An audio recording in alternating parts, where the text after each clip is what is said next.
அஸ்ட்ராக் cinema நேயர்களுக்கு வணக்கம். விஜய் படத்தினுடைய கோட் ஃபஸ்ட்டு சிங்கிள் ரெடி ஆகிடுச்சு. பார்ட்டி 1 தொடங்கட்டுமா, அதிரடி கிளப்பட்டுமா அப்படின்னு அதிரடி கிளப்பியாச்சு. ஓகே, வெங்கட் பிரபு விஜய் இந்த கூட்டணியில் உருவாகக்கூடிய படம். வெங்கட் பிரபு அப்படின்னா மங்காத்தா, மாநாடு இட்டுகளுக்கு பிறகு மங்காத்தா மாதிரி இந்த படம் இருக்குமா, மாநாடு மாதிரி இருக்குமா அப்படின்ற கேள்வியாக போயிட்டே இருக்குது.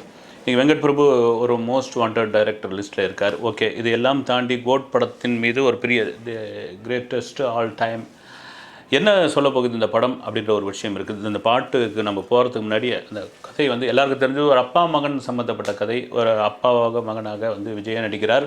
குறிப்பாக புதிய கீதை படத்திற்கு பிறகு யுவன் சங்கர் ராஜா விஜய் இணைகிற படம் அது மியூசிக்கில். அதனால தான் பார்த்திங்கன்னா இந்த படம் தொடங்கும் பொழுதே வந்து டி சீரியஸ் ஆடியோ நிறுவனம் ஒரு பெரும் தொகை கொடுத்து இந்த படத்துடைய ஆடியோ ரைட்ஸ் வாங்கியிருக்காங்க. ஆடியோ ரைட்ஸ் அப்படின்ட்டு சமீப கால படங்களில் வந்து பெரிய அளவில் போகலை.